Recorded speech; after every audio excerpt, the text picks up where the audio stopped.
अस्सलामु अलैकुम वरहमतुल्लाहि वबरकातुहू। बिस्मिल्लाहिर्रहमानिर्रहीम।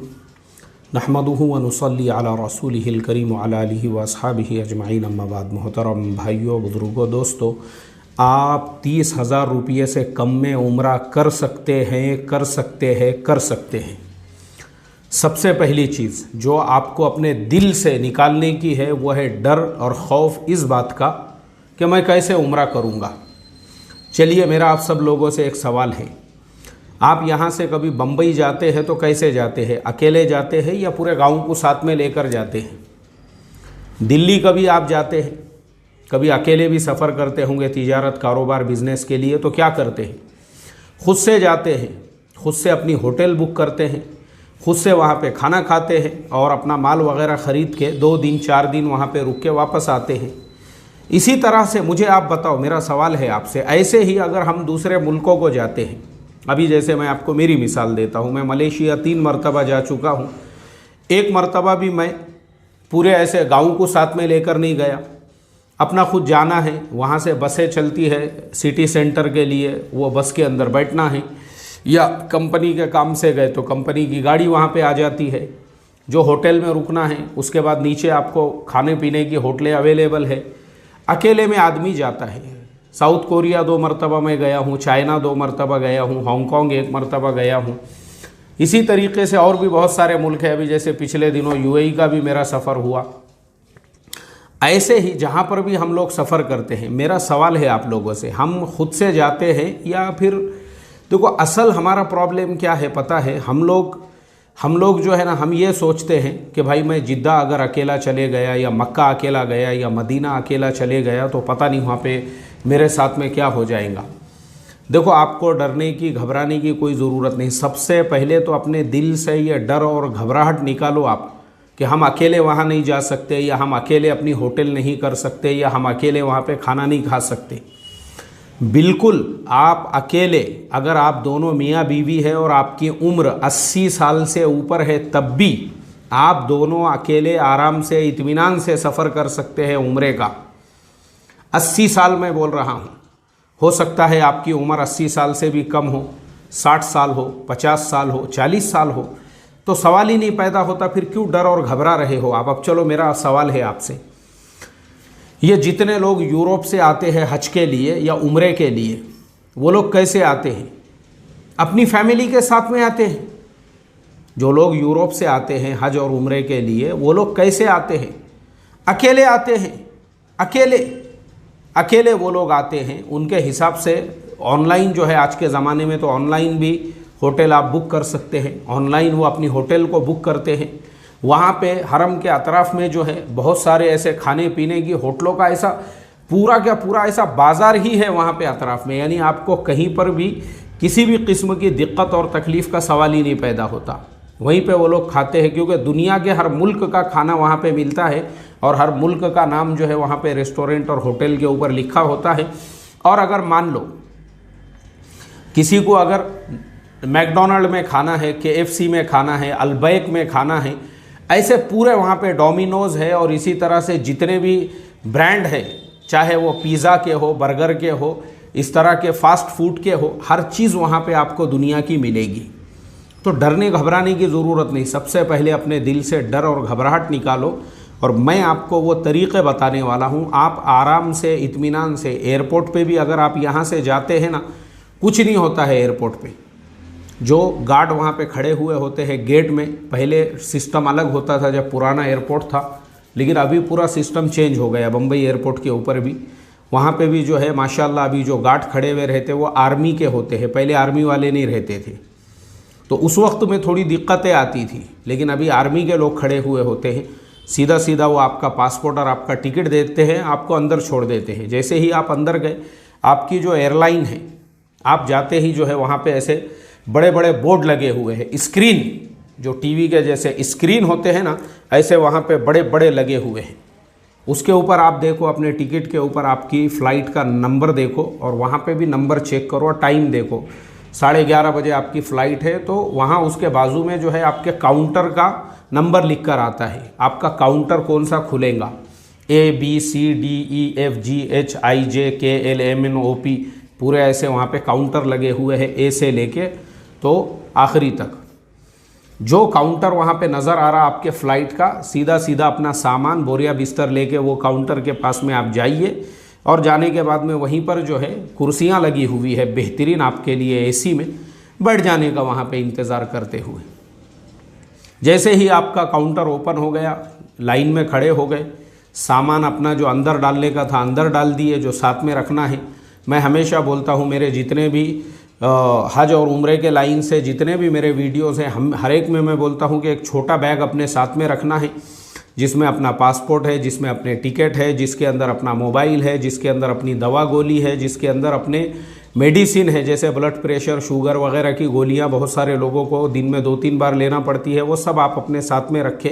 और इसी तरह से खाने पीने का थोड़ा सा सामान आपको रास्ते में जहाँ पे भी खाने पीने के सामान में अपने घर से भी आप जो है कुछ ले सकते हैं, ड्राई फ्रूट वगैरह है या बिस्किट्स वगैरह जो भी आपको लेना है वो आप अपने साथ में, अपना जो साथ का बैग है उसके अंदर रखें।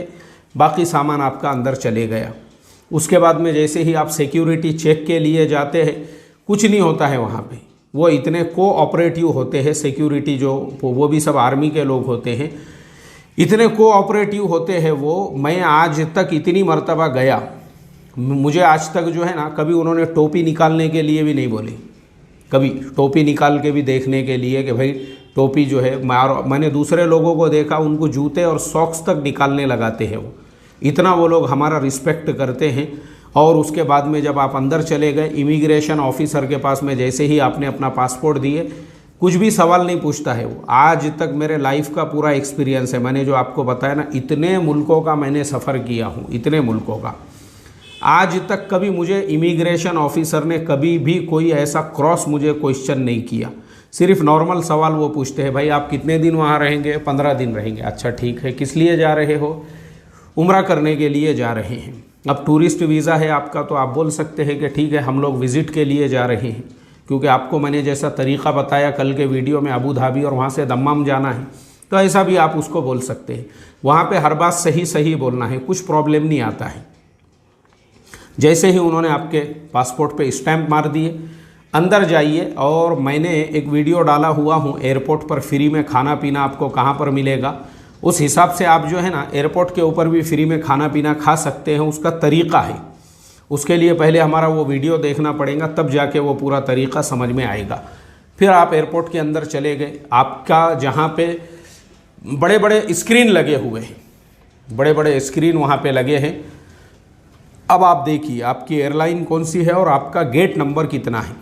गेट नंबर 78 है, गेट नंबर 79 है, गेट नंबर 51 है, 52 है। बड़े बड़े वहाँ पे ऐसे एरो बने हुए हैं, इधर गेट नंबर 78, इधर गेट नंबर 50।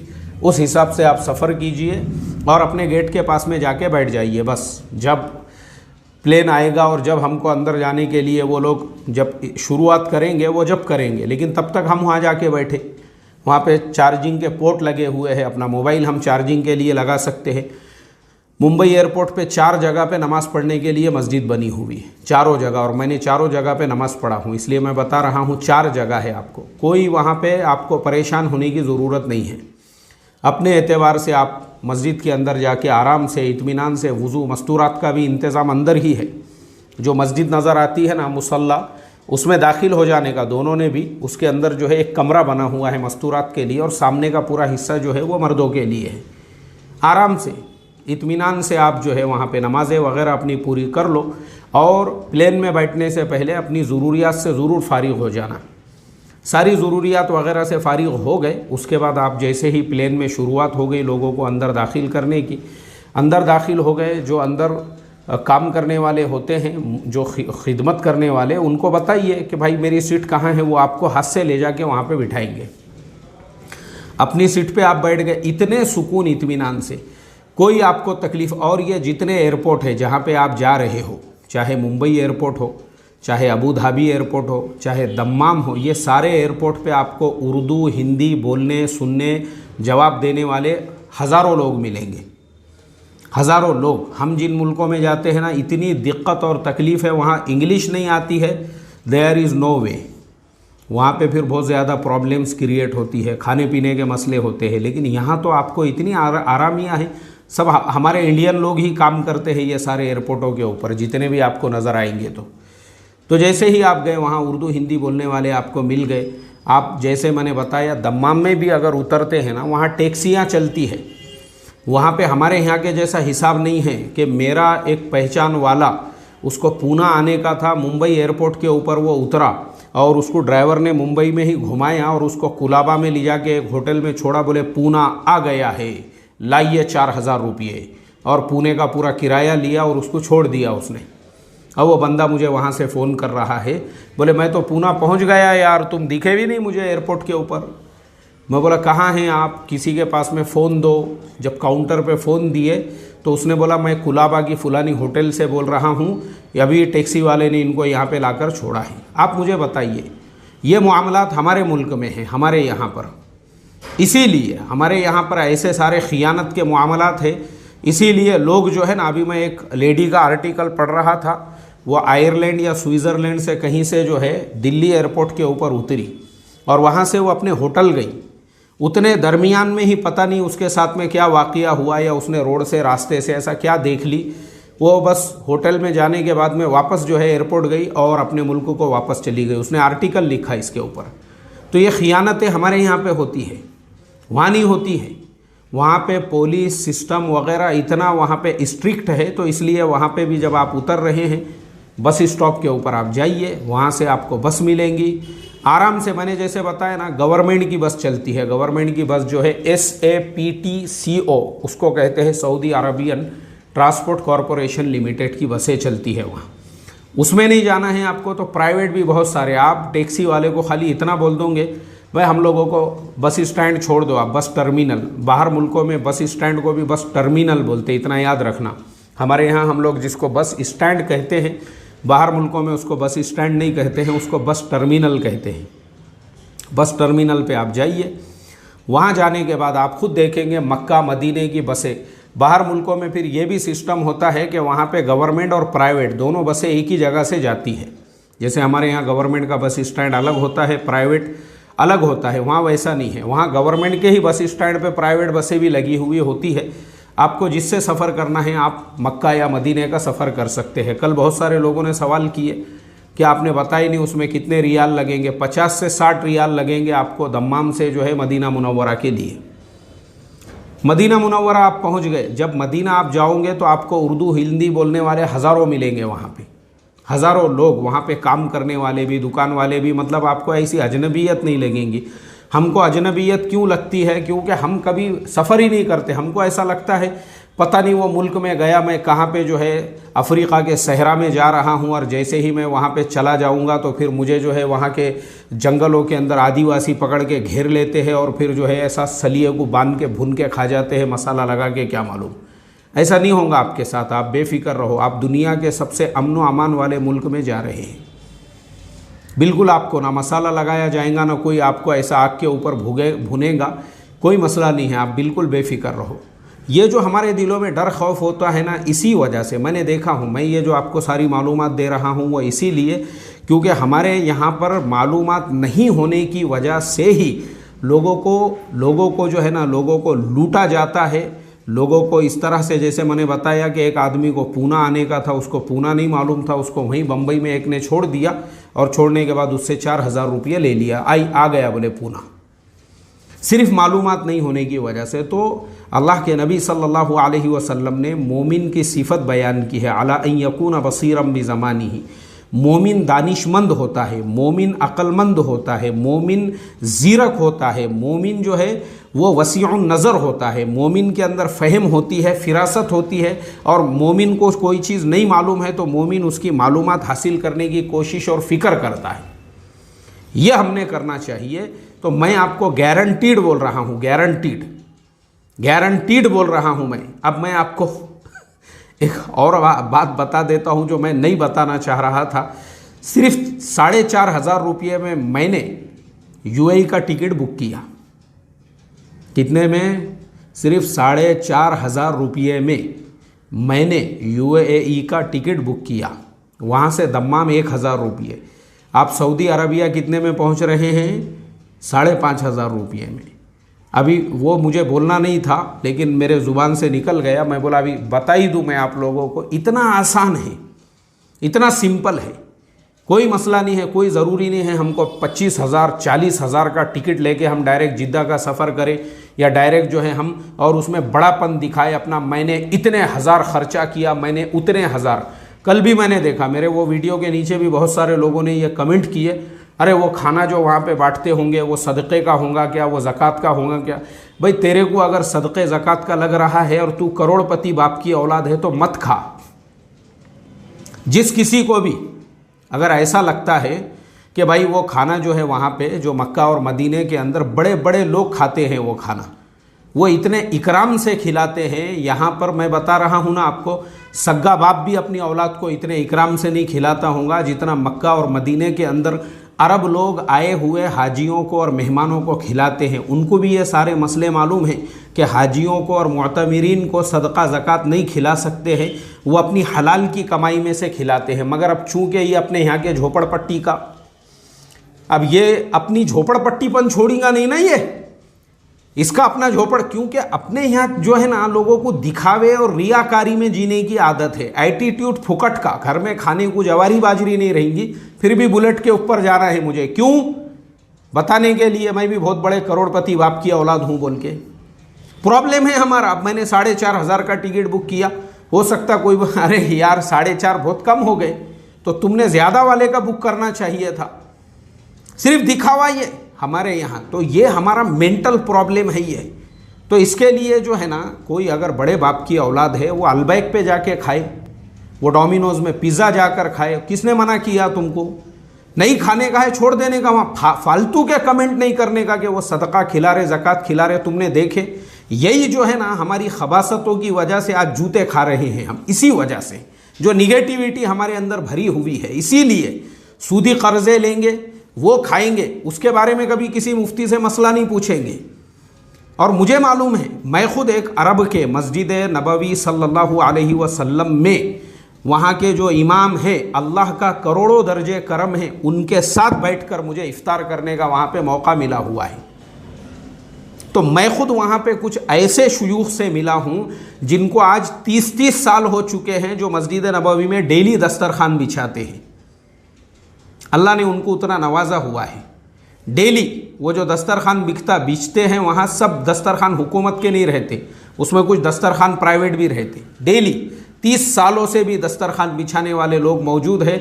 और कुछ लोग मस्जिद नबवी के सामने या पीछे के हिस्से में जो है ना, वहाँ पे दस्तरखान बिछाते हैं। वो सब उनके अपने प्राइवेट लिमिटेड होते हैं, वो दस्तरखान गवर्नमेंट वाले नहीं होते। लोग ऐसे हैं वहाँ पे। अब ये कैसा है, जैसी अपनी जितना छोटा इंसान, जितनी छोटी सोच, जितना जैसे जहाँ जितने छोटे कुएं के अंदर जो है डू करने वाला, उसको तो वही लगने वाला है कि वो भी मेरे जैसे ही होंगे, क्या मालूम। उसके जहन में इतनी उसत नहीं पैदा होंगी कि वो अरब जब तुमको खिला रहे हैं, अरे भाई हम जो है ना, हम उनकी एक आने भी बराबर ही नहीं कर सकते। खाली इतना याद रखो आप मेरी बात, वो जो अरब है, मैं खाली रमज़ान कैसे होता है मुझे ये दिखाने के लिए हमारे जो मेज़बान हैं उन लोगों ने मुझे दावत दिए थे रमज़ान में यूएई से, लेकिन मुझे छुट्टी नहीं मिली मेरे काम से, इस वजह से मैं नहीं जा सका।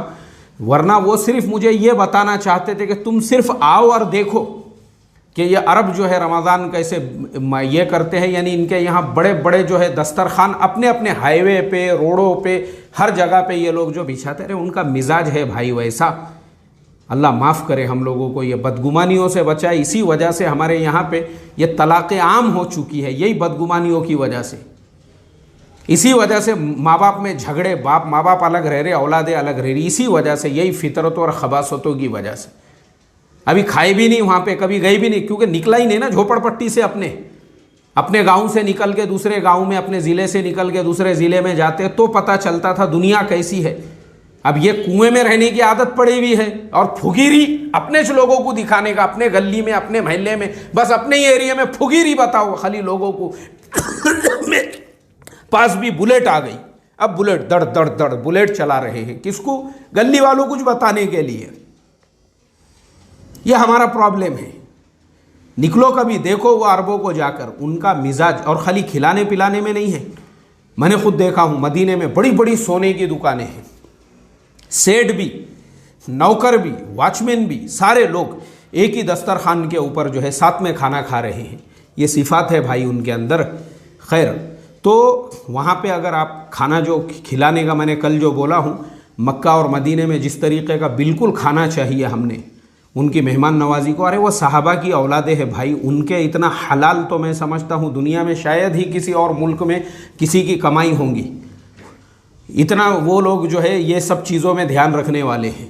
तो बिल्कुल हमने उनके दस्तरखानों के ऊपर खाना चाहिए, और खाने के बाद में चाहे मक्का में खाओ, मदीने में खाओ, और वो जो बांटते हैं बिल्कुल हमने लेना चाहिए, बरकतन लेना चाहिए, ये सोचकर कि ये अल्लाह के नबी के सहाबा की औलादों में से है और ये हमारा इकराम कर रहे हैं, तो बिल्कुल हमने उनके इकराम को कबूल करना चाहिए।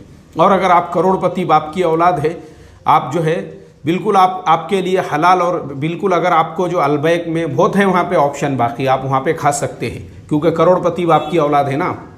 तो इसलिए जो है वहाँ पे इस तरीक़े से आप आराम से खा सकते हैं। कोई इसमें शर्म की और यह कोई शर्म और हया वाली बात नहीं है।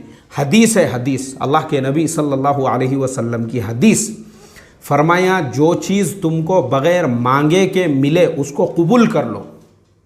जो चीज़ इशराफ़ नफ्स के बाब में फ़ज़ाइल सदक़ात में भी ये हदीस मिलेंगी, जो चीज़ तुमको बग़ैर मांगे के मिले उसको कबूल कर लो। अगर तुम उसको कबूल नहीं करोगे, यही फुगीरी, यही अपना बड़ापन, नहीं नहीं मैं बहुत बड़े बाप की औलाद है, मेरे बाप का तो जो है बहुत बड़ा कारोबार है, मैं नहीं कबूल करता, मैं ऐसे दस्तरखान पे नहीं खाता, मैं ऐसा डब्बा नहीं लेता। तो फरमाया जब तुझे ज़रूरत होगी, जब तुझे ज़रूरत होगी तो मांगने पर भी कोई नहीं देगा। और ये मैंने बताया हूँ आपको, मोबाइल पे मोबाइल, ये मैंने खुद देखा हूँ, ये मोबाइल, दूसरा मोबाइल, तीसरा मोबाइल, चौथा मोबाइल, पांचवा मोबाइल, और एक आधा रखूँ क्या इसके ऊपर, ऐसे मोबाइल रख के जो लोग होटलों में बैठते थे ना, होटलों में जो लोग बैठते थे, आज वो 500-500 रुपये के लिए जो है ज़रूरतमंद बने हुए हैं।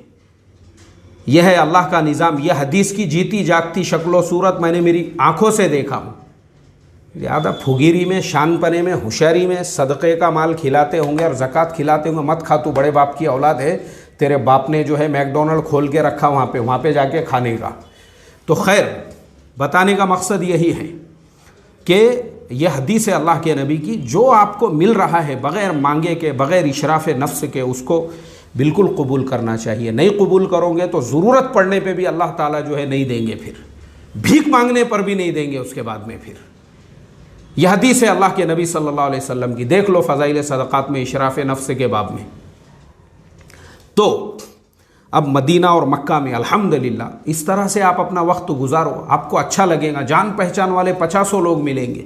दूसरी मर्तबा फिर आप जब वापस आए ना, आप और लोगों की रहबरी रहनुमाई करोगे। तो इसलिए डरो मत, घबराओ मत, और ये मत सोचो कि मैं वहाँ कैसे जाऊँ, पता नहीं मुझे वहाँ पे जंगल में नहीं जा रहे। मैंने पहले ही कहा हूँ आपको, आदिवासी लोग मसाला लगा के भून के नहीं खाने वाले हैं तुमको, तुम्हारा इस्तेक़बाल होगा।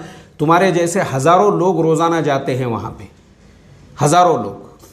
तो बिल्कुल डरने घबराने की, और मेरा मकसद ही है ये कि हर आदमी जो है ना, हर आदमी वो खुद से हज और उम्रे का सफ़र करे, ये मेरा मकसद है। और उसी सिलसिले में अभी मैं जो दिल्ली जाने वाला हूँ, हमारी फॉरेन अफेयर्स मिनिस्ट्री के अंदर जो है एप्लीकेशन देने के लिए, सिर्फ उसी लिए मेरा आज जो है तत्काल में मुझे टिकट नहीं मिला, कल का परसों का जब का भी मिलता है मैं बिल्कुल वहाँ का सफ़र करके ये काम पूरा करूँगा, जब तक मुझे भी जो है सुकून नहीं मिलेगा इंशाअल्लाह, जब तक मैं वो लेटर उनको ले जाके नहीं दूँगा।